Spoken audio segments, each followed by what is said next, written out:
Podcast. Midnight Paco. Midnight Paco Podcast. Midnight Paco Podcast. See a trucker, blast a trucker.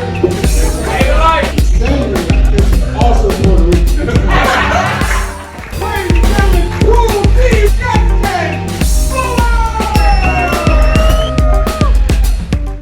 Yo! What's going on, everybody? Welcome to the Midnight Paco Podcast. As always, you can follow me at Justin Fuller Comedy on Instagram. I am the _great _COREE. That's where you can find me. Or you can find us both at the Midnight Paco Podcast on Instagram.com. As you can see, we have a special guest in the house. Yes, we do. It is Mr. Daniel Myers. Daniel P. Myers. Yeah. Get it right. There we go. Already got some trench warfare going on. All right. Yeah, thanks, guys, for having me. I appreciate it. Happy to be here. Absolutely ecstatic to be here on the Midnight Paco Podcast. Thank you. I'm just kidding. I'm kidding. Where can they find you, Daniel? You can find me at Daniel P. Myers on everything. DanielPmyers. That's where you can find me.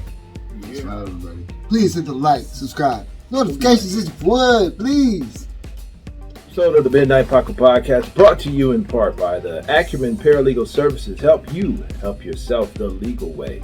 The services that they offer is they help with documents that need to be typed, guardianships, probate, divorce, wills and trust, complaints, business organization, financial planning, and legal research and writing. Go ahead and give them a call at 216-727-0049 or 216-456-2000. Michelle White will get you right. The funny stop is Justin and I's comedy home. That's where we started. And that's where I met Daniel P. Myers. And he's been consistent on the comedy scene. And like everywhere that not everywhere, but a lot of places that I went, I come in and I'm surprised to see Daniel P. Myers. It doesn't matter, because you see comics. It doesn't matter when people are like true to the comedy game. They're in all types of rooms. All types. People separate comedy, but comedy to me is not separated. But people separate. Right. They separate it in like black rooms, white rooms, or college crowds or things like that. But to me, comedy is comedy, and I've seen Daniel P. Myers in all rooms, all rooms, and he attacks the mics fearlessly. Is there a reason why that ring light is not on? What ring light? The ring light. What ring light? You see that ring light around the phone? Oh. Some extra light. No, but it's normally on. Yeah. There you go. Hey, I want to make sure I'm illuminated and you can see my eyebrows. There you go. You got some light now. We got some light now, motherfuckers. Yeah. So I turn that off with my mind. Damn, I wish I could do that. How does it know? But but yeah, Daniel P. Myers is attacking all rooms. Like, hey, hold on, Daniel. How old are you? How old do you think I am? Well, I already know how old you are. Fair enough. For the viewers. 28. 28. People can't figure out if I'm 17 or 39, and I can't figure out. Like, people think I get defensive when I ask them, why do you think I'm that age? But it's just me trying to figure out, because I like to be self-aware, and I like to know what people think of me when they see me, and I don't know what age I actually look like half the time. Right. So. Yeah. No. See, I already know. Okay, fair enough. Yeah. One of the names that he has, and a lot of people introduce him before they introduce him, is the best dressed man in comedy. Best dressed. You see how he showed up? Yeah, you see what he got on. Which is such an accomplishment in comedy, where everyone looks like they walked to the venue from a skate park. Right. Or from their fucking bed. I've seen somebody in goddamn sleep pants. Or, like some shit you sleep in, like the plaid, just sleep fucking wear. Like, they're just going to bed. They just rolled out of bed in a t-shirt and that, and they went on stage. In my opinion, jeans and t-shirts are cool for open mics, but please step it up for us, yo. I can't. I'm so terrible. I mean, it just. That's your thing. Look at like Mark Norman and other people. That's their. I mean, they just wear their shit. Even Adam Sandler. Look, if I'm not wearing merch, if I'm not wearing a Midnight Paco shirt or a Justin Fuller comedy shirt, I try and dress somewhat. But most of the time, I have a hoodie of that.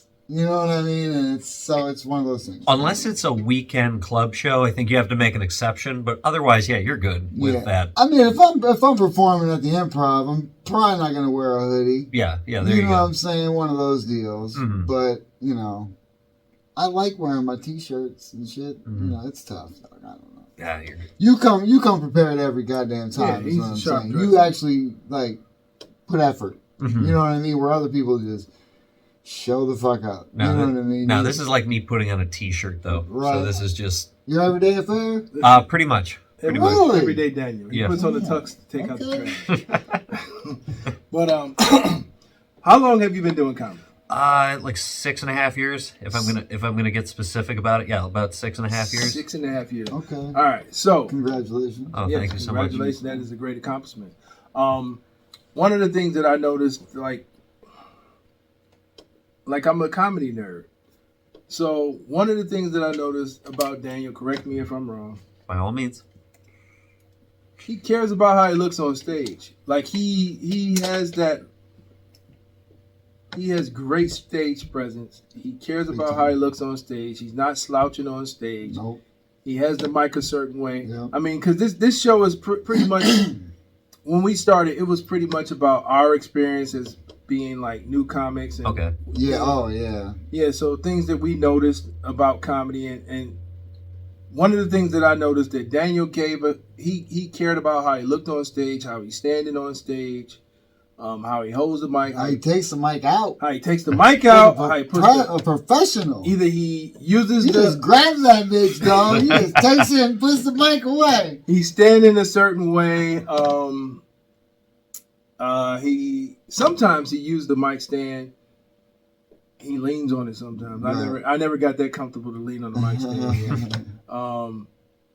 And it's like, what preparations, or is it a natural thing? Is it something that you prepare for, watched your video on? Like what preparations did you take to like stage presence, like how to look on stage? Like, You said, to correct you if I'm wrong, you said I care about how. I do not care whatsoever. I have nothing but contempt for everyone filling up those seats. The crowds. No, I'm just kidding. I used to like compete as national. I used to compete nationally as a competitive speaker, and I paused there because there's no way to say that without sounding like a dirtbag. And I think I put a lot of emphasis on just how, speaking well, the art of public speaking. Okay. Just projecting, talking right. I watch a lot of preachers. Yeah. I grew up in church. Emphasis on grew up in church. I grew up in church, and then I just take that and apply it to my weird comedy kind of thing. Right. No, it works. Because I think there's a lot to be learned from just if you know how to public speak, pretty much. Oh, that's most of it. People don't even like to get up in front of people at all. Right. You know what I mean? In front of classes. Mm-hmm. I never liked to get up in front of the class. I was cool in the seat talking shit. Mm. You know what I mean? I wouldn't want to say I was one of the best hecklers. You know what I'm saying? But I just, you don't like to be center of attention all the time. Uh-huh. And, you grow in. And I never wanted to be, but, there's times where it just happens because, it's personalities. Man, for me, early public speaking, even before comedy, things that I was supposed to present and publicly speak, I always threw some humor in there because I was extra nervous. Mm-hmm. And I'm talking about sweaty hands, swamp butt, the whole nine. Sweaty palms are the worst. Yeah, That's sweaty all the time. palms, and but I threw in some humor, and I feel like if you make even in one-to-one conversations, if you throw in some humor, make the person laugh or Right. the crowd laugh, it seems like it's easier for me. Mm-hmm. But yeah, but with you, it just seems like that you are effortlessly in front of the crowd. Outside of your material, like I said before, like Daniel Myers, like his crowd work, like his observation of the room is like that's his superpower. Like, not saying his material is bad at all. He has great material, makes you think. But he comes out and gives a synopsis of the room, like, or what happened prior to the room. Like, how did you develop that skill? I did think about that driving here because you guys see me. I thought about it like, okay, what are these guys' opinion of me as a comic? And I mean, correct me if I'm wrong, but you guys mostly see me at just the funny stop. Yeah. It's so the only time you guys see me is where I'm going up last at the end of a 2-hour long amateur night. Yeah. And the reason I go up last is not because I want to be the last guy, but because I want the hardest room. Yep. So I have to win them over. I have to force them to like me. Mm-hmm. And then I want to see if the material works. So there's some people that you could talk to that just see me at like hilarity showcases or funny stop guest spots where you could be like, isn't Daniel's crowd work good? And they'll be like, what crowd work? What? Because funny stop I'm forced to do it at. I have to do it there. Everywhere I do it a little, but there I especially. People's opinion of me is different depending on. People have a higher opinion of my material if they just see me at like showcases and stuff like that, as opposed to like open mics. I always go up last at open mics because I want the hardest room. Right. Yeah. No, I know this about you. I know that's the reason why. Yeah, it's a skill to try. You always hear comics and what they say. They always want that spot. Whose spot was that? I know that somebody. So speaking of which, who are some of your comic influences? I'd say probably my top 4 are Kinnison, Carlin, Burr, and Louis. Okay. Louis C.K., which I feel like if you took all 4 of them and you lumped them up, you'd get me. You like to go in a lot of different directions. Yeah, so if you combine their 4, because I can't watch a comic unless I see myself in them. That's just my thing. That's why I watch a very limited range of comics. Right. So, but how do you know until you find, Right. You have to that's a good point. Yeah. You know what I mean? It's like because we talk about it all the time. Like I'll hear some comics name and I'm like, who? Mm-hmm. And of course they're torn. Mm-hmm. I have no idea who the hell they are. Mm-hmm. I don't mind being that guy. You know what I'm saying? But I don't know who he is. You know what I'm saying? So until you watch, but I hear where you're at sometimes because I don't like to watch and then try and I don't want ideas to. Penetrate, but I like watching comedy. Yeah. Because I'll watch like Dave Chappelle at any point. You know what I mean? Anytime he's up, and I'm just like, but I don't want it, because I don't feel like there's any influence in anything he's going to say, you know what I mean, in any material I have. Yeah. But there's things that people say, you know what I mean? And we had a show and somebody did material that it's same subject, but from his perspective, but it's like, I'm glad I kind of didn't do that set, but at the same time, I'm like, shit, that shit worked in the setting. You know what I mean? Being filthy or whatever the case. Mm-hmm. So, I don't think none of them went up late. Who used to go up late? I know there used to be some comics that... Is it like a Comedy Store thing? Because I know there's like a dedicated spot at the end, like at 2 a.m. Oh, what's that called? Who was that guy? There's a spot. Yeah, there was. Well, Dave Attell likes to go up. Dave Attell, yes. He's one of those guys. That's probably who I'm thinking of. He likes to go up. Chappelle will go up at the Comedy Store for 4 straight hours. That's just... Which I love people talking about those shows specifically because they're complaining about one of the best of all time. It's like, 4 hours is too long. It's too long. It is too long. I feel like even as much as I love Dave Chappelle, pretty much they're saying F anybody else that's there right? to perform. Yeah. Like, I'm Dave Chappelle. I'm going to be up here for 4 hours. So if you were here to perform, F you. Have a good night. Because I'm going to be up here for 4 hours. You can sit and watch, but problem is people will watch because they're like, I'm going to learn. But instead of my then they're like, I'm out. I'm going to a spot. I would probably watch them, but I would be upset that I didn't get a chance to 100%. Yeah, for sure. So... Go ahead. Go on. I was in, so what made you want to get into it? That's always my other question. It's an honorable reason. No, how do I say this? No other career prospects. That's a lie. That's a joke. That's the Daniel Myers classic. Right. Yeah, misdirection. That's Serial me. killer. What are you talking about? No, I was talking. No, I watched it when I was like 12, and it was weird. Despite not being the social guy, not being the talkative guy, I was never the class clown. But I just saw it, and I'm like, I'm doing that. Really? I don't. Right. So there's something deeply ingrained in me, and over the years, I've figured out what that is and what appeals to me about comedy, which is pretty much like being the star performer in this sick, twisted play we're all in, which is that's my thing. That's. I feel like I could be sort of the same way. Like it seems like you're naturally a quiet person. Like you'll stay out the way. Some people may say introvert. You heard that before? Sometimes. Okay. And I can be that way sometimes, but not. You know, like I'm normally like most places I go, I'm chilling, I'm quiet, but I will talk to people. Yeah. Talk. Huh? Yeah, you talk to everybody.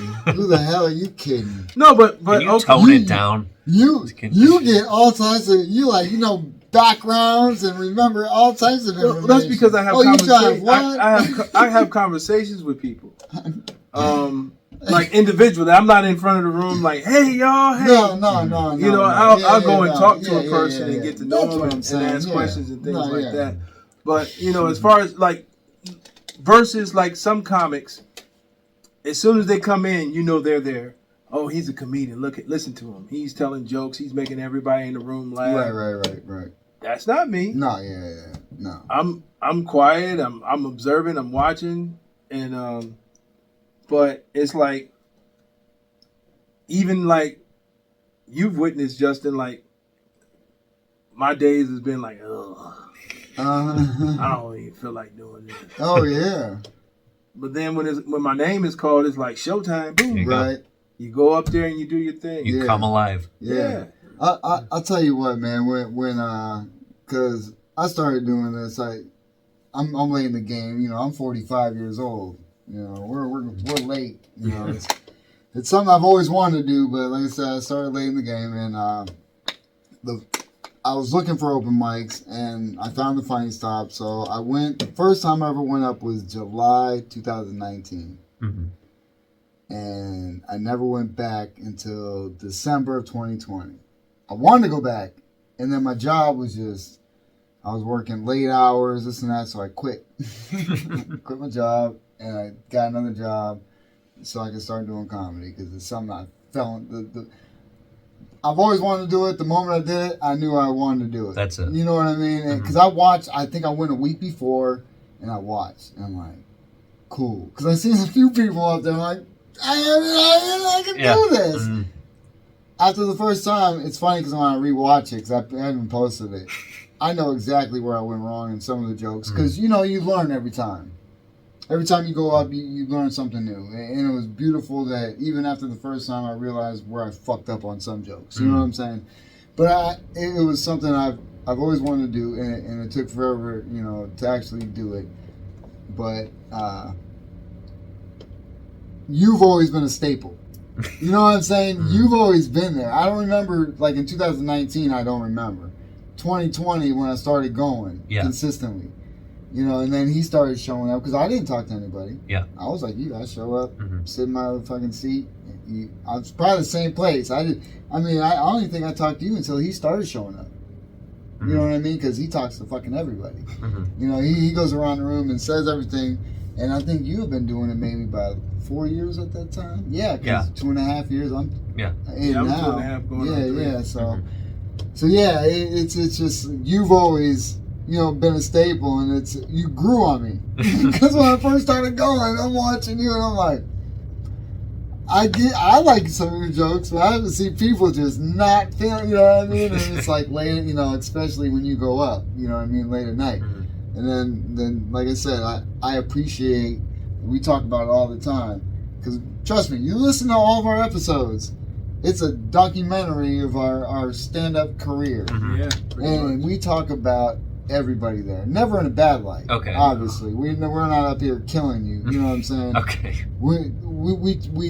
We observe and we talk about you all the time because you go up there, like I said, you come, you're professional. When you handle the open mics, R.I.P. Pete. Yeah. Rest in peace. You know what I'm saying? You show up and you help run all that shit. You know what I mean? You do a lot, man. Yeah. Good for you. At 28 years old. Me, McClure, and Vanderhorst. We got a They good shout out crew to Cam. there. Yeah, those guys. Shout out to Cam. Shout out to Cam and Bob. We brought him up, and Bob. Yeah. No, but before Pete passed away, Daniel was very much involved in that all the time. process. Yeah. A host or or I'm selecting the next performance for the contest. Yep. He's been very always involved. Yeah, especially when you're hosting, and he lights everybody. Begrudgingly lights everybody. Wait.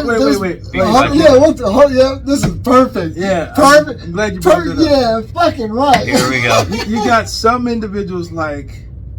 I apologize anytime. On behalf of me, I apologize. Yeah, like I've okay, ran like it if a I couple ran the times. light a couple of times, yeah, sorry about that. I've gotten off the stage. Don't worry. I've gotten off the stage and came to you and be like, did I run the light? I apologize. No, I feel like with you, I feel like You know my bits and when I'm going to end? not so much that, but I feel like I've messed you up on the light on my end because I'm like running around doing something. Yeah. I feel like I've done that to you twice. Okay. Which ain't much, but it's still Right. more than I've done to anybody else. But I always feel bad because I know my shit and I know where the 5 minutes is, and I'm like, I trust you guys. I trust. Yeah, 100%. Well, one of the things is that Justin and I, we sort of pride ourselves is we never went up there with pen and pad. We never went up there with a phone, and we try our damnedest not to run the light. Yeah. So one of Pete's things was, and it was like when people would come in, Pete would be showing people Steve Harvey. He started right here. John Henry. He started here. You see Cool C? His first time he did 2 minutes. I'm like, Pete, you gonna tell everybody that, man? Jeez. I think it was a minute 30. Or something like that. Yeah, like I did a minute of fire.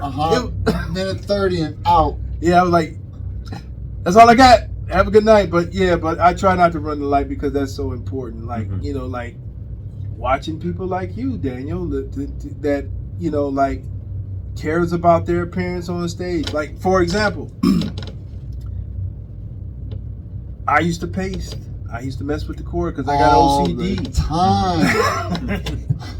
If that chord was tangled, I would be like doing my set and like zone out on the chord trying to straighten it out. This was it right here. Yeah, I was trying to straighten the chord out. Shit. And I was like, no, I gotta start being still, like, and look the part like people like Daniel. You watch distinguish. What I've noticed my issue is lately, as far as like not tics, but I will tighten the mic stand so much that people can't pull it up. Yeah, I've had that I've had so many people like, I can't get this out. Like I'm gripping it like those people that start off like at a arm wrestling tournaments, just like the very powerful grip. Good thing you're at the end. Yeah, exactly. Nobody has to worry about me. And that I'm 5'5". Yeah. And see, I don't do it. I don't give a fuck if it's this tall, I'll just grab it and put it to the side because I don't use that shit for nothing. Unless sometimes I do, because when I put the leg off on the bed, that helps. He remembers. See, all you guys know. He does a bit where he needs his hands and body, so he has the the mic on the stand. Yeah, but I'm hilarious. And he smells like fun, everyone. I smell like fun all the time. But But like, okay, so Daniel, like, can you help me understand, like, your personal self and the character that comes on the stage? Like, help me understand that conversion. There's not really a character. It's we were talking about a second ago about like I seem quiet off stage, but I'm just focused. Okay. I'd like to say I don't have bad social skills. I just don't have fake social skills. There you Okay. I can't like that. like you have a responsibility to be pleasant with everybody you come in contact with. Right. But and that's why some people think I think people are people get upset when they're new, and people feel like the older people are treat them a little cold and distant. It's just rather, it's not so, I mean, like I said, your responsibility is to be pleasant with people. But the thing is, I can't stress the drop-off rate in stand-up. The amount of generations I've seen come through the funny stop are just everywhere. Right. And people that you become friends with them, you become friendly, and then out of nowhere they just drop off the face of the earth. We talked about that. Yeah. And so often it's like, no, it's not that I'm not being friendly to you. It's just that I don't want to invest. I've had so many people that I liked and respected, and now they're just gone. Right. People that, and not just people that do it once or twice. I'm talking about people that have full-blown weekends, and they'll do this, they'll do that, they'll be on podcasts, and then they'll be gone. Wow. And all along they just treated this like a hobby kind of thing. I get it, and it's almost like that relative that has a boyfriend, a different boyfriend, all the time. all the time. Yeah, I just want to hear what's up. Yeah, you be cordial, but you don't want to get too attached because no investment. You know he's gonna probably be gone like in 6 months or 3 months. Yeah. Like, you can call me Pa if you want, Junior. No, I'm not. Yeah, no, Right. I'm good. Right. Just here smashing back. There you go. Someone had to say it. 100%. No, I agree with you. I get it and I understand. Yeah. Because that was something that Justin and I went through. Like we were trying to find like people that we were comfortable with, like that we're comfortable to go on tour with, to do shows with. Yeah. And they'll be here for a minute and then poof. Right. So I get that. Right. I really do. I really do get that. And it's not exclusive. And like I said, it's not exclusive to people that only do it 2 or 3 weeks. It might be the amount of great veteran comics we lost because of COVID. It's ridiculous. Yeah. Oh, I can imagine. And, that's just people who are out there trying to, survive on that then. You know what I mean? But you figure they would come back to it if they really loved it. You know what I mean? I don't know. I don't want to say thank God for COVID, but I don't know. Well, not even COVID, because it was just the job itself. Because I ended up, because I was used to work for a sweeping company, but you would work for the construction company. And so in the wintertime, you work at night, you sweep like Save-A-Lot parking lots and shit like that. Uh-huh. So it was just, being there sweeping. And so I just started listening to podcasts. Joe Rogan's podcast. Joe Byers, you ever hear Hot Breath? No, Joe Byers. Shout out to Joe Byers and Hot Breath. And his new show. It's on Hot Breath, but it's produced by Big Laugh Comedy now. That sounds like a show trying to compete with Hot Ones and failing miserably. hot. You talking about the ones with the wings? Yeah, you gotta eat a progressively hotter hot sauces. Oh yeah. No, he doesn't do nothing. He just calls it Hot Breath. But he's had like 400 comedians on. He's interviewed so many people, and he was on our podcast. He's also on the Midnight Paco podcast. Yeah, he was on our podcast. So shout out to Joe Byers. But where the fuck were we going with that?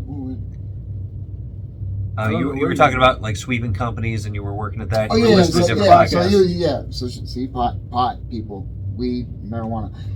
So I was driving, I started listening to it, and I've always wanted to do comedy, and that's when I started hearing about, because he talked about open mics and things like that, and I'm like, oh, okay, so it's just, it's amazing where you hear that shit, but you hear so many different fucking things, and I had to look up online to see how to take the mic out of the fucking stand, because I didn't want to fuck up the first time I went up there. Yeah, you know what I mean, and you say you got a video of that. Oh, You yeah. did. Yeah, the first one. Which, if we ever have a bet, that's the punishment. What? It's on YouTube. Oh, it It's is? already posted. I always felt like your first time doing stand-up, a video of it is just anybody is the greatest form of blackmail. No, I have Ever. that laughs. That I would rather be caught embezzling $1 million from a charity than someone see my first time doing The stand-up. problem is the For the middle. Children's Hospital, Daniel? Yes, children's hospitals. Yes.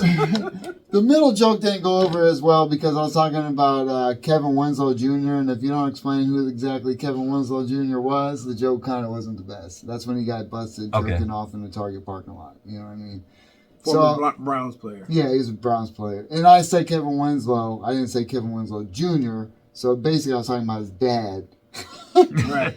And so he wasn't the one. But either way, you know, when you watch it back, you realize where you mess up on certain jokes. But all in all, it wasn't bad. And it was a packed house that night, too. It was great. It was like 50 fucking... I mean, it was packed. I don't know what it was. It was before COVID, obviously. So that was like in the heyday, July. I don't know what it was, but it was packed that night. But, you know, I mean, it was just... It's one of the best things to do after you do it. Yeah. Even if you don't go over well. You say you've watched Kill Tony. Yeah.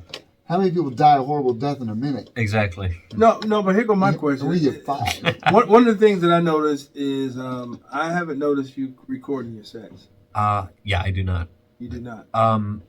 Yeah, I pretty much, because I'm doing that, because this is all I have, and people think I exaggerate when I say that, but I'm literally doing this every night, no exceptions. I did 3 mics on my birthday and a mic on Christmas. Nice. So, yeah, I'm able to remember, and I know you could, like, if you watch a video, it'll be like, oh, I said it that way, I said it this way. I have a pretty good memory, so I know, like, oh, I said it this way, it works. Like, I know all my percentages of, like, this joke, it works 90% of the time. This joke works 40% of the time. This specific line doesn't work because I didn't say that word, so it only works 40%. Like, I have all this stuff in my head. But you know Could it what? help me a little? Absolutely, but it's just... I'm a perfectionist enough, so I feel like... I have to interject. By all because means. You know why you should record? Because you don't have to give out your material. Everything you do before your material is postable stuff. Mm-hmm. I mean, you're 28. How much do you post? Nothing. Plenty of show posters. Okay. Well, yeah, because you're out there kicking it, but I'm just saying, no clips? All your crowd work shit.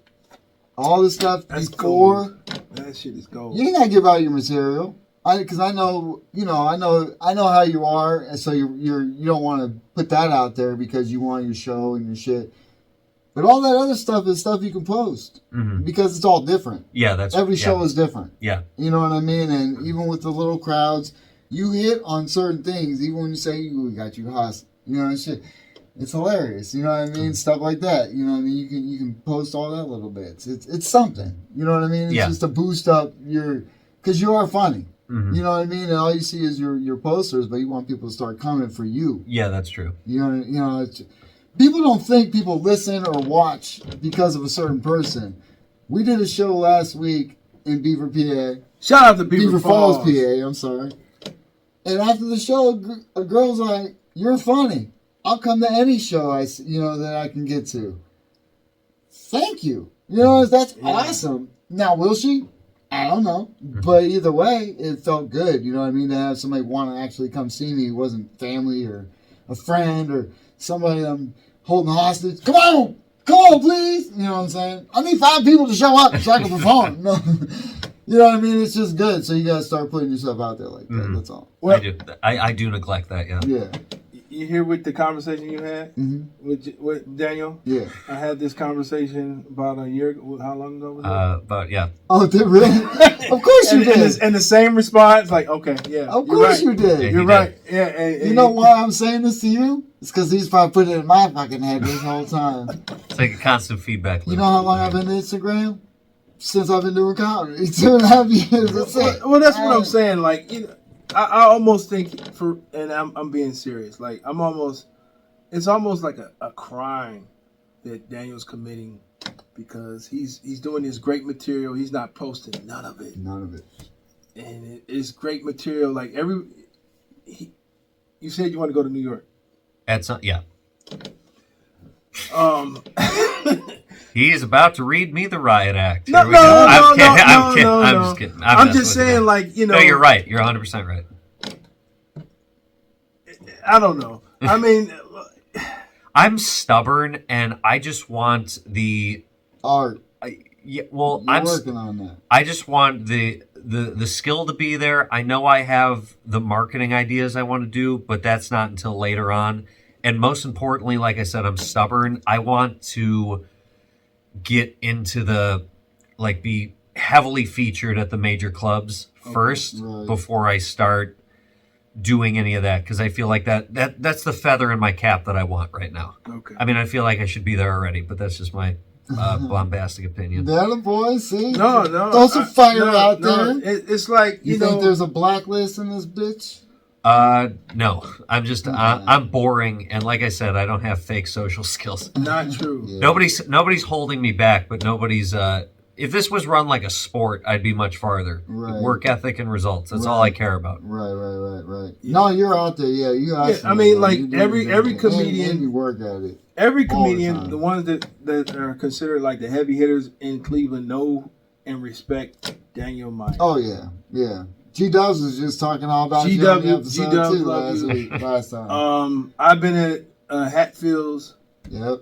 when shout out to John. Armstrong. Shout out to John Armstrong. He introduced you as a very prolific joke writer. I think that's what he said, Yeah. quote unquote. Like one of the best joke writers, and this was what, a year and a half ago. Yeah. Yeah. Shit, that was That was like first peak started. COVID when he was hosting the Hatfield mics. So. Yeah. Well, that was we went when we first started there. Thursdays are tough because that's when we filmed. That's when it is now, right? Or I think it changed No, they to changed Wednesdays. it back to Wednesday. Yeah, it's Wednesday now. Jacob, right? Jacob Bunny, who's awesome. Yeah. Shout Shout out to Jacob. Jacob We Bunny. met him too. Boom, Yeah, boom, boom. shout out to Jacob. We met him at Tyrone's the Yeah. Marriott show. Yeah. Yeah. But The Rabbit Hole is his mic on Wednesdays. Yeah. On Wednesdays. Yeah. Yes, Okay. Wednesdays. Yeah. So it's like What time does it start for other people out there? It starts at, I believe, I can never make it down there because it's Wednesday and I got to be down in Cuyahoga Falls. Right. I believe it's 7:30, I want to say. Okay.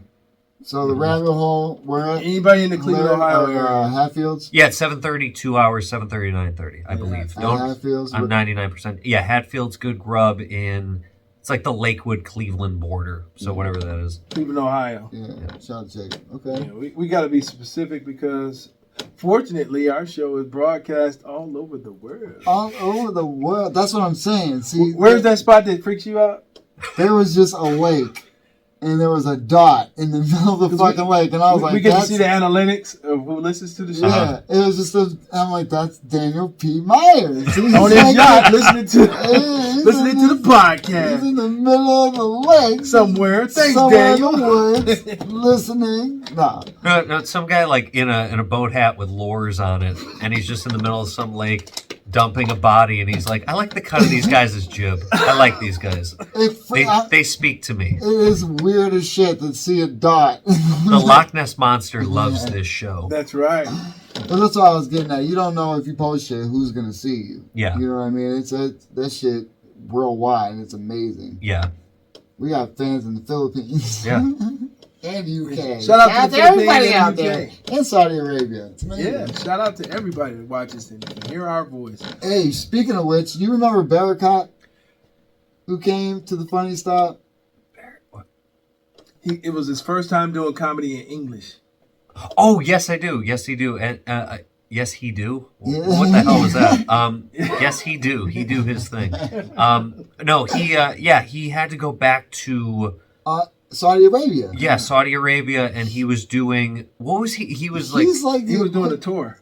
He does like the equivalent of like NBC. NBC. No, it's NBC over there. Yeah, comedy like shows. No. He's like- Let's rewind. Yeah, go ahead. Shout out to Buttercup. Shout out to Barakat. He did a set at Cuyahoga Falls, Yep. and I don't know what's wrong with people. Yeah. They just didn't say nothing to him. They didn't talk to him. Justin and I talked to him all night. Come to find out, I was like, we told him we had a podcast. He was like, "Oh, you guys have a podcast?" He was like, "I do a show too." I'm like, "Oh yeah, where can I find you? You're on YouTube?" He was like, "NBC."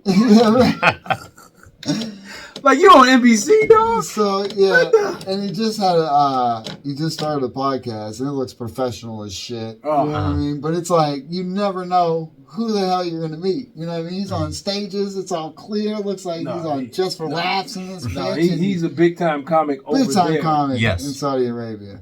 And but that's like you just never know who you're gonna meet within this comic. Like I said, man, I talk about it all the time.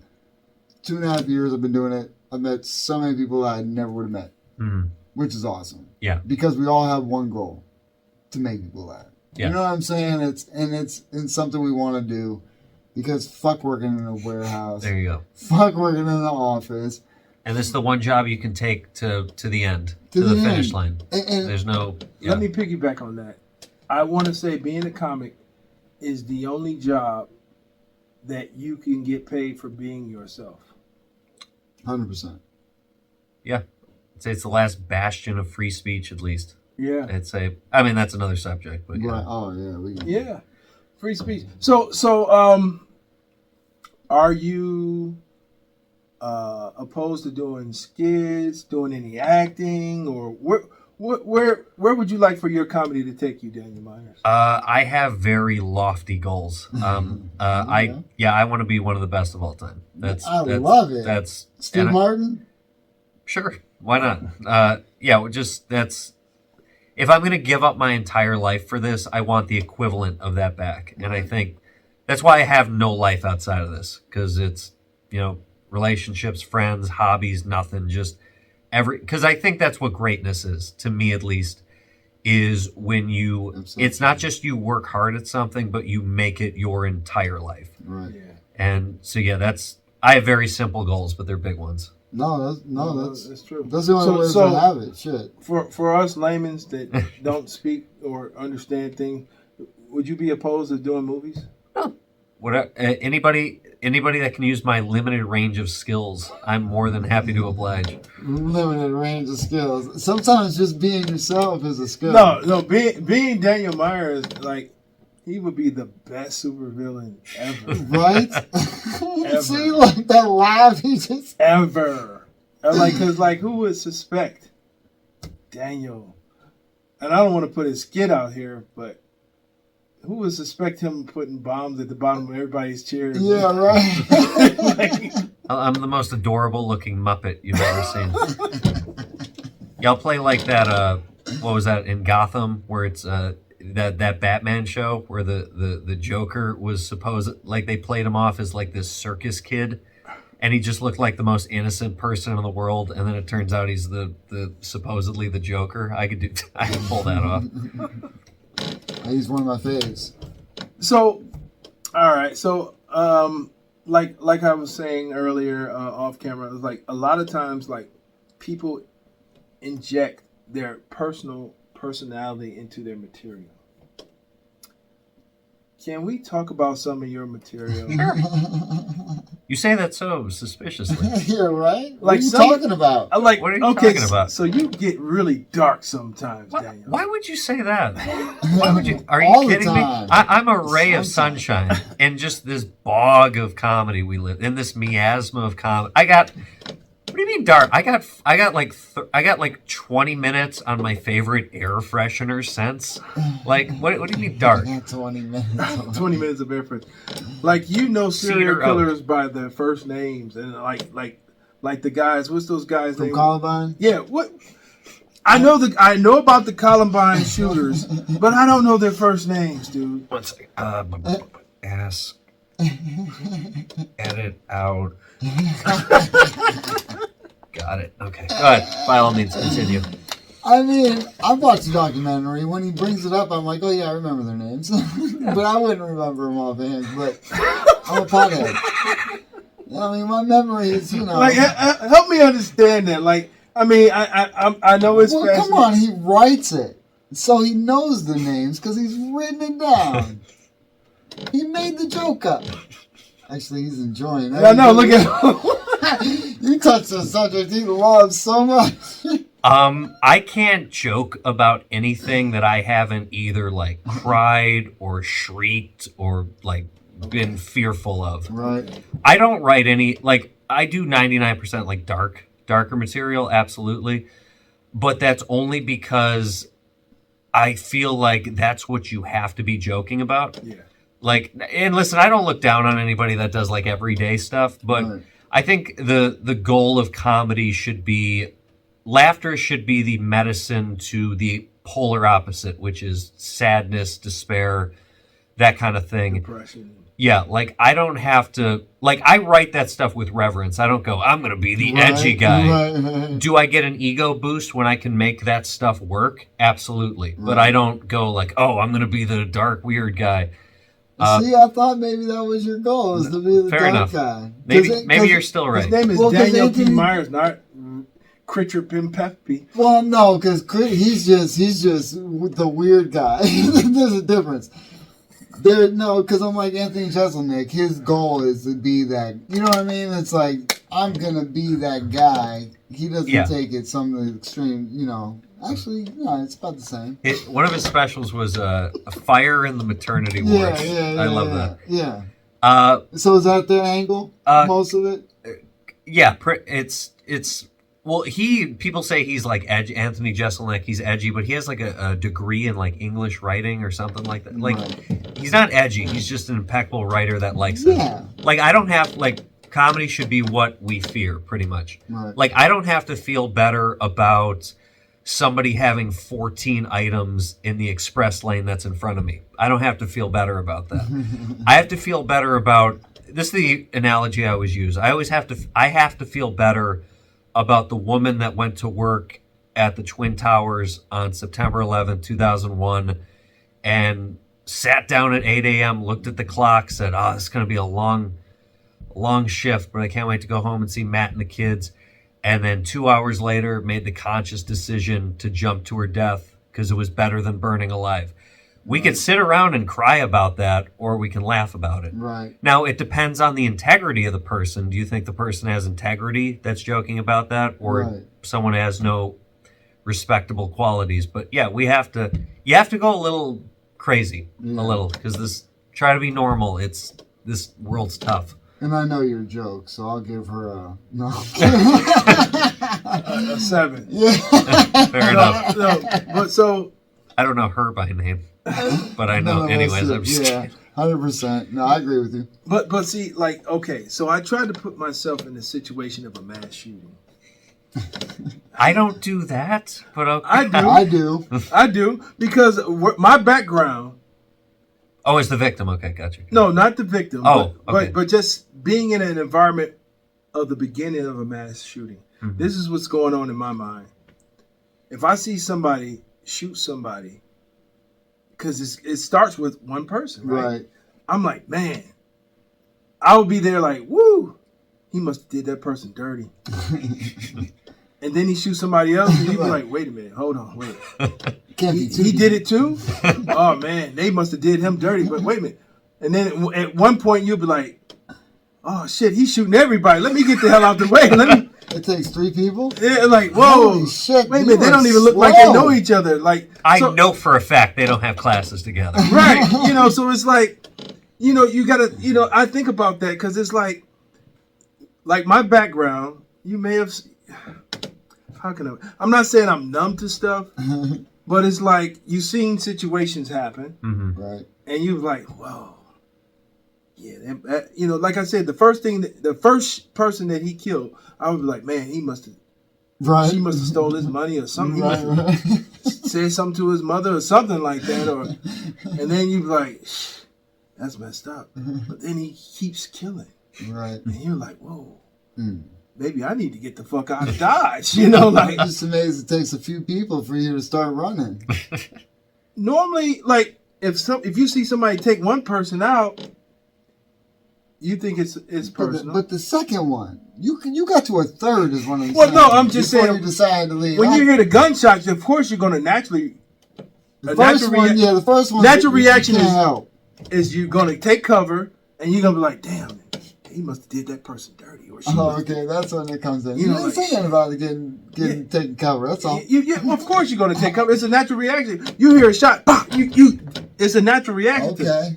You know, like even at the gun range, certain guns at the gun range, they'd be like, boom, boom, boom. You'd be like, God damn, what the fuck you is got he a shooting? cannon in there? Yeah, so you like, it's a natural reaction to. I got you. So they're like, damn, Okay. whoa, damn, and then I'm just thinking of that Letterman top tens they used to do. Stuff people. He probably would never do this one, but stuff that people never say during a school shooting. It's like number one. Why is he wearing a romper? Romper. That's an odd choice Yeah. for the biggest day of your life. Is he wearing a romper? why is he wearing a romper? Or the J's he was wearing was fire. That's it. I'm done. I'm not jumping in that rap. Even though I can go, and I can, but I'm not. I mean, the guns are slick. I would be like, damn, that was a fire ass weapon. Like he had the night vision on that shit. Can't prepare for Damn, that he had the shit. green beam on there, and He forgot the shell catcher. like, yeah, he had the shell catcher. He wasn't playing, like, leaving no evidence. No, you can pick all that shit out. That's amazing with comedy. That's what I love about it. Mm-hmm. You know what I mean? That's why I said, even with the open mics, we talk about this all the time. I treat it as a show. Mm-hmm. It's amazing to me that shit ain't packed all the time. Hold on one second. Yeah. D.L. Hughley. Shout out to D.L. Shout Hughley. out to D.L. He has a son with Asperger's. Okay. And he said, yes, I paid for my son to get laid. And he said, one of the things that all of those mass shooters have in common, they ain't getting none. Really? That's what he said. He said, so he's willing to do. All of them? I don't know. The Columbine gets sex. Daniel, you've seen a lot on. The backgrounds of these guys? Wait. So we're going from them by name to Daniel. You know the mass shooters' body counts, don't you? You know that, don't you? I can't remember. Come on. Documentaries. Didn't they have girlfriends? I can't remember. Were they smashing? Like none of them were. None of them. I don't think They were just getting made fun of. I don't know, but that's a very good observation.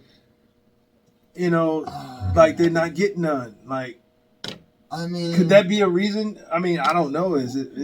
My thing is, if you're heterosexual, meaning that you like the opposite sex, and the thought, in addition to if you think you're going to heaven or hell, that you will never be able to get that taste of heaven again. No, I don't know. No, that's just people want to kill people. No, but I'm just saying, like, if you know the consequences is going to prison, they're gonna get some butt in prison. that's nasty. No, well, I'm just saying, like, I don't know. I'm just saying, like, That's the alternative. Get some butt or go to prison for killing people. no. If you know that you will never be able to be with a woman again, if you get arrested, that's something that will go through your mind. That's the reason to not kill people. No, that's the reason to not want to go to prison. I mean, Unless you're gonna be gay for the stay. No, but you can also have some crazy bitch that loves you because you kill, eventually. Because all these people. Yeah, they had fans. Man, Richard Ramirez, he was getting all types. Didn't he get married or? There was all types of chicks love that dude. I was through with him after. I was like, okay. People send letters. The most they love messed him. up thing, he was vomiting on the comment. Yeah. And once you want to I'm throw out. up, Yeah, I'm like, was yeah, where whatever. you're at. That's Whatever. hilarious. But what I'm saying is, so that some of them can get married while they're in jail and have conjugal visits. So guess what? I don't they can think win. I don't think the serial killers get that privilege. Why won't Do they they? get that privilege, Daniel? Why wouldn't they? Damn. It's getting to this is getting to the point where it's like, we need a tidbit on a serial killer or mass shooter. Let's throw it to our on-field correspondent, Yes, Daniel P. Myers. Do they get this? Well, hello, Corey. Thank you for asking. Yeah, Bundy had a kid in prison. Yeah, there you go. Boom. See? I'm not even reading from a teleprompter right now. That's fucking facts. Because he has a Bundy joke too. Oh, yeah, he has all of them. Actually, People act like they don't know this stuff too. They just, I didn't know the I Bundy didn't one. know he had a kid in prison. well, yeah, that's a deep cut, but But no, I understand. do you know his he was- original last name was Cowell? He's getting more detailed. See, I told you he had the knowledge. If you want to write me off as that, I'll double down. I'll double down. Well, you have to. I'll make have- this real uncomfortable. Not at all. I've watched all these documentaries and plus your jokes. We Wait can a talk minute. all of it. What type of makeup did what's his name? John Wayne Gacy. Pancake makeup, dollar store. I'm kidding.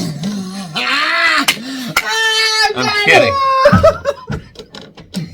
Whoa, That's hilarious. it is. It really is. Correspondent Daniel P. Myers. Daniel P. Myers. Thank you so much. Just past Halloween. No. No, man. Awesome. Now that's some good stuff. Like, okay, so if there was a comedy magic wand, Daniel, where would you be? What would you be doing?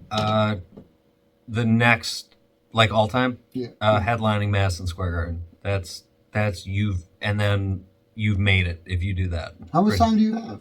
I can't put a finger on it because until you are consistently doing 45-minute set, like Right, I know how right, much time I have Okay, yeah. of yeah. certified good bits. Right. How well do they work together? Right. I don't know. Okay. I've done a half hour a couple times, 15 minutes consistently, but if I'm doing like, I know I have over 45, but it's like how Well, if I actually walked up there and did 40, I know all the material is strong. Right. I'd like to think. I'll always be open to it not being quite A plus. Right. But I know that how does this stuff work together? That's Right. the question. Yeah, that's putting it. So have you ever thought about putting on a show as a headliner? No, I'm not gonna make my own. I mean, to work, you got to work on the. You got to Yeah. work on it.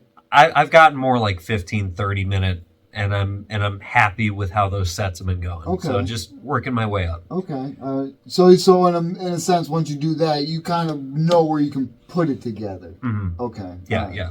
I'm just trying to get in the mindset because I've done 15 minutes, and like it's funny because even the one set I do with the the Amber Alert shit that goes into some other stuff, it's like I've realized when I slow it down a bit and I'm comfortable in certain spots, it stretches out because I'm Yeah. so used to 5-minute fucking sets. Yeah. You know what I mean? So, and we just did this time I did like basically 15 minutes. It was There you like just under 15, I think, and it was just like, wow, I could have stretched it You because had more. I You sped had more. up.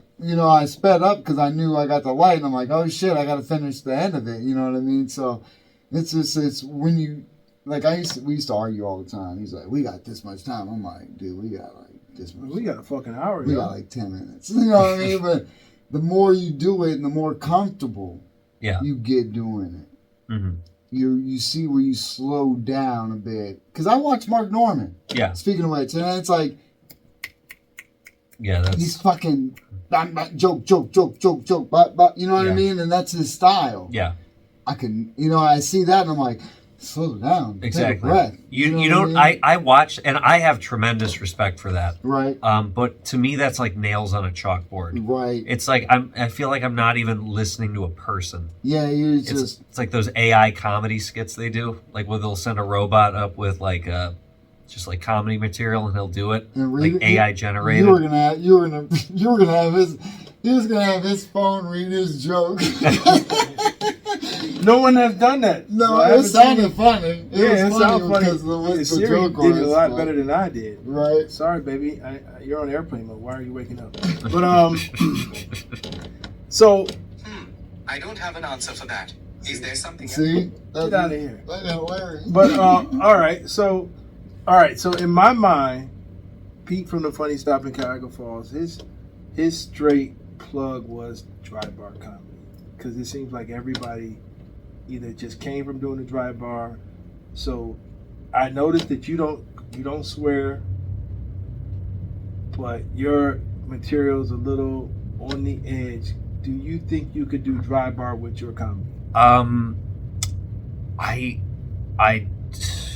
I would have to watch a lot of dry bar specials to see what is considered Because there's different like definitions of clean. There's PG. Some people want clean, like you go up in front of a Christian crowd, Right. and some people want PG-13. Like it's like, oh, I got to be like I'm performing for children. No, you're performing in front of adults. Right. It's just you gotta bring it back a little. Use more creative wording on this.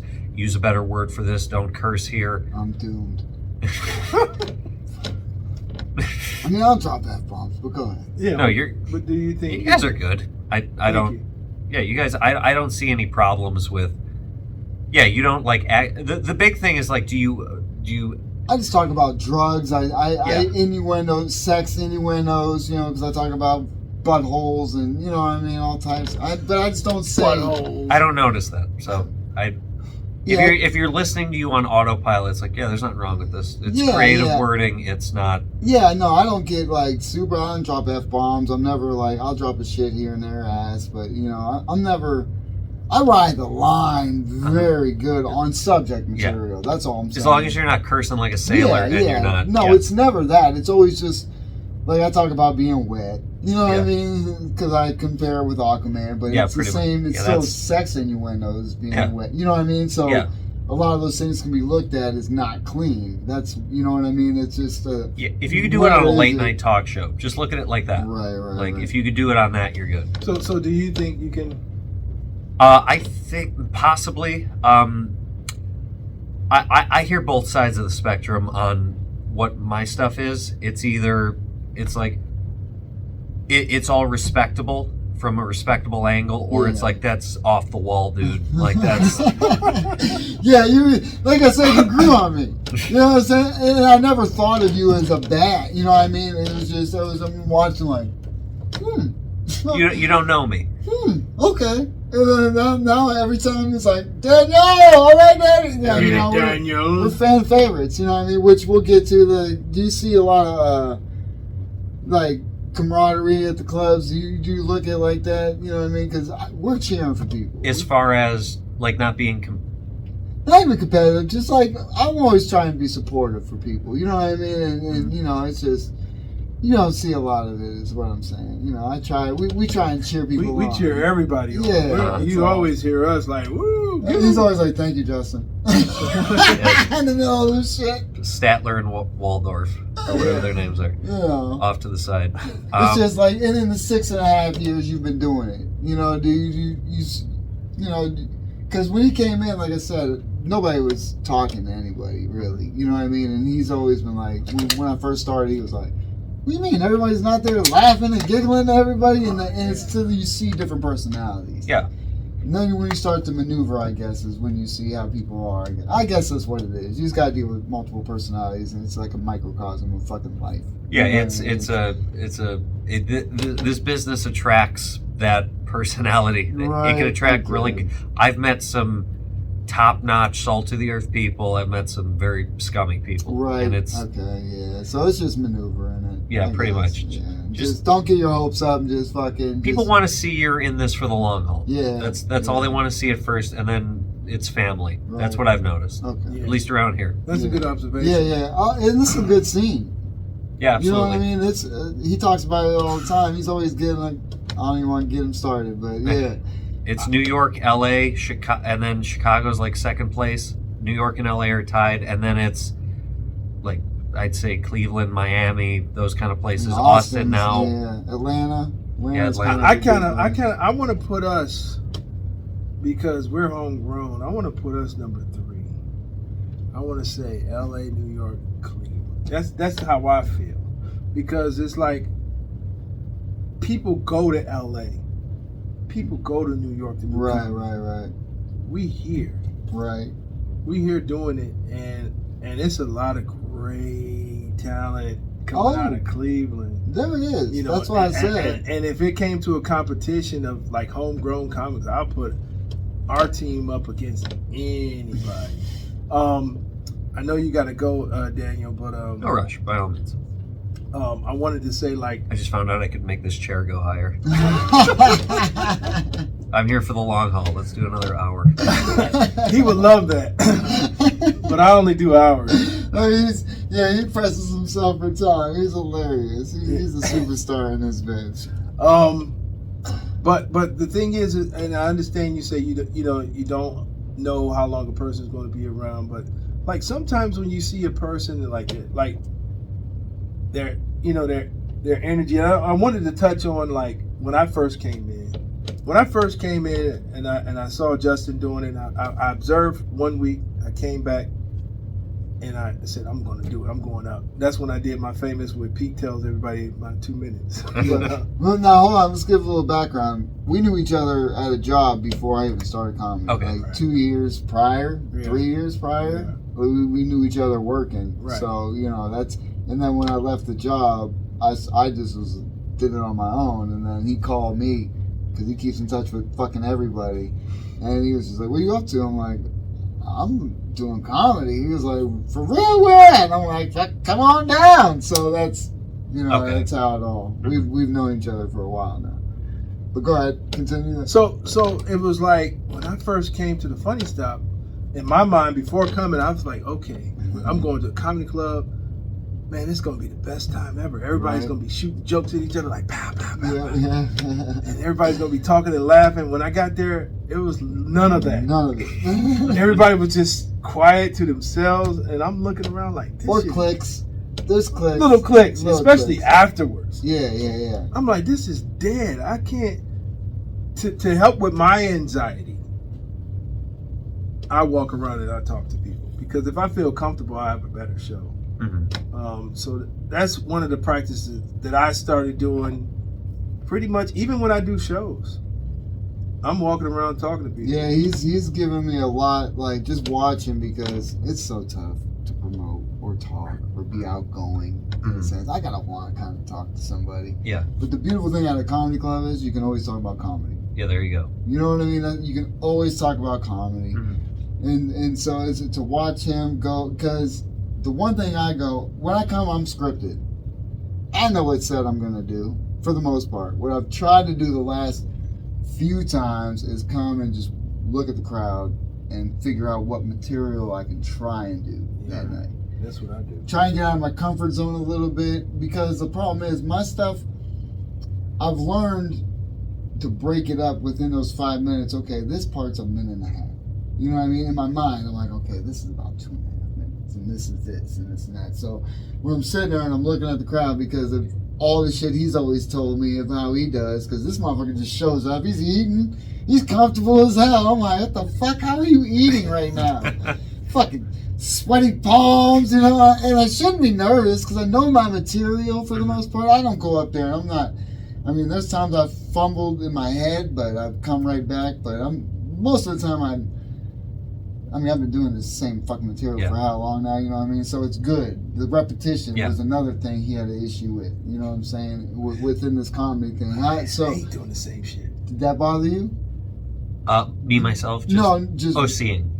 Or doing redoing, like going over the same shit over and over, or at first it did, because I'm like, I don't want to do the same stuff over and over again. Right. But I learned this trick from how to keep things fresh in my head and be excited about old material by watching. Like, I would watch somebody that I like go up, and I'm like, oh, I can't wait till he does this joke and see how this crowd reacts. I've heard the joke before. Okay. I don't care about the joke. I care about this audience specific reaction to it. And then I started applying that to myself. I'm like, oh, I'm not excited about the joke. I'm excited about what is these people going to think of this. And it always is new. And then it always feels new. See, that's going up. That's going up. Not giving a fuck if there's two people that's two people that don't know me. That's two people that don't know these jokes. So I need to make them laugh or give them my full attention. Yeah.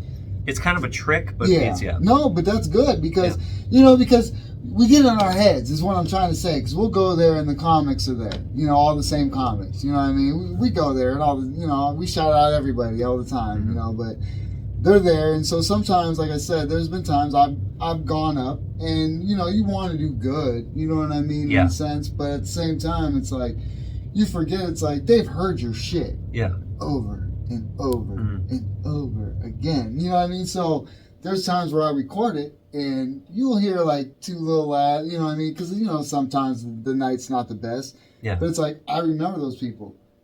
They didn't know who the fuck I was. And I got them to laugh. You know what I mean? So you appreciate the laughs and where they come from because, like you said, not everybody knows who the hell you are, so you got to come with that same energy. Yeah. It's hard.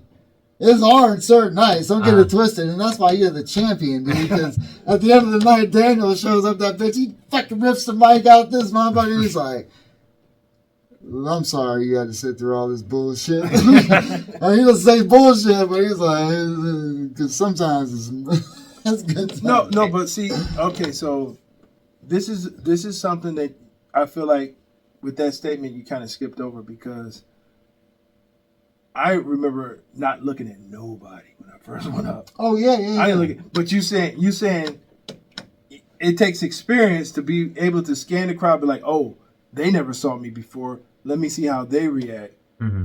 You gotta be able to look at them first. Oh yeah. That's one thing I was good at before you. Yeah, I didn't. Yeah. I wasn't looking. I take my glasses off so I can't see nobody.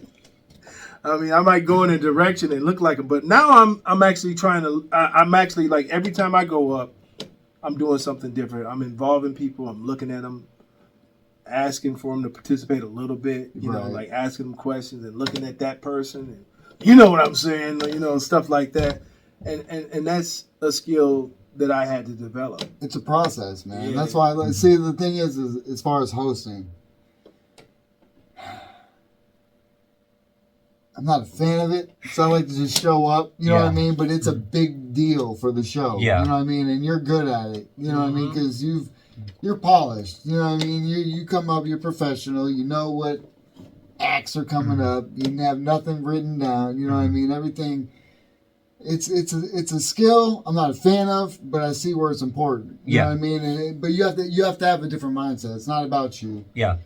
You're a few minutes up front and then keep the fucking show moving. The only thing you need as a host is remember, it's not my job to be the funniest person tonight. Exactly. If you remember that, you'll go insane if you don't think of that. Yeah. It's not your job to be the funniest person. Yeah. It's like I said, but it's hard. Yeah. You know what I mean? It's because that, plus you got to get everybody warmed up. Mm-hmm. You know, even like going first. Cool, so you don't mind it. I'm sorry. I like going Cordell. I like going first. He don't mind seeing his name up on the thing because he likes to get it over with. Yeah, I'll keep that in mind. I know. Like no, okay. So not all the time. I feel like Pete was a master. Yeah, let's get into this. Yeah, I thought Pete was a master of setting up the lineup. Like this person will bring energy. This person, I felt like he put like Justin and I towards the end to bring the energy back up. Yeah. Like towards the end of the show. Middle, towards the end, yeah. Yeah. So I mean, we've been in all. That's the beautiful thing about it. Isn't that a part of the skill of hosting too? Like to know like what order to put people in? Yeah, I'd say so. Sometimes, I'd say so as far as like ordering a show. It's high energy people, low energy people, this kind of material, that kind of material, and just knowing how to naturally order people. Right. I said a lot to say nothing at all there. No, because you said that, but at the same time, you fell into that role. You know, basically you, not Cam, right? You do most of that, right? I do a lot, but I'm not the the overlord overseer. there. No. But what I'm saying is, because look, man, we show up. I know what it is. You grab the list. I know, you take control and you handle your business. Don't act like it's not a big deal. It's a big deal.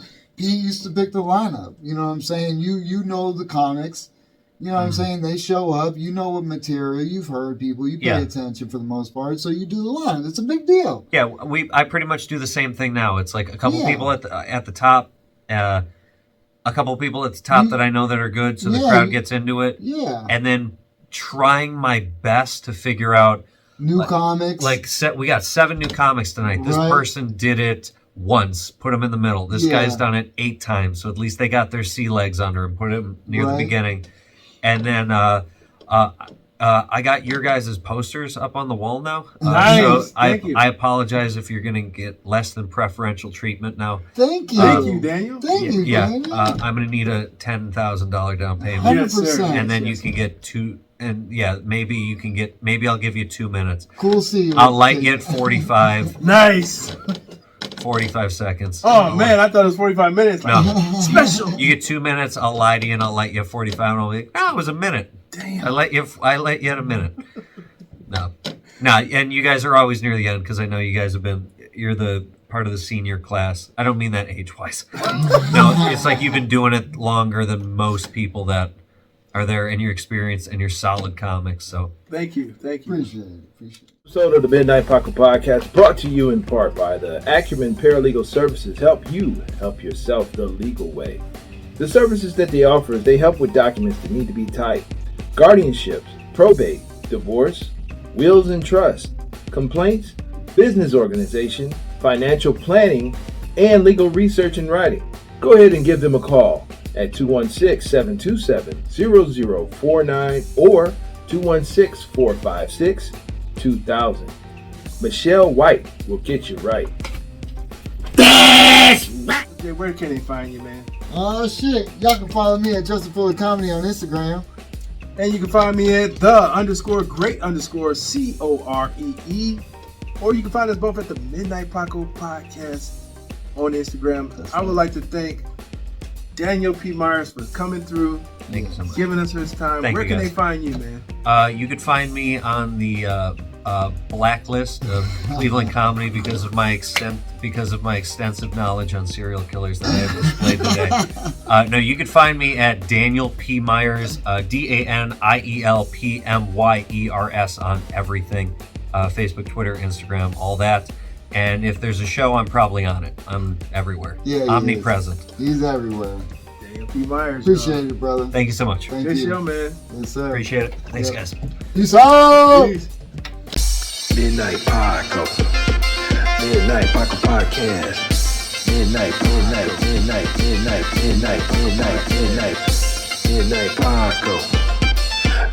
Paco Podcast.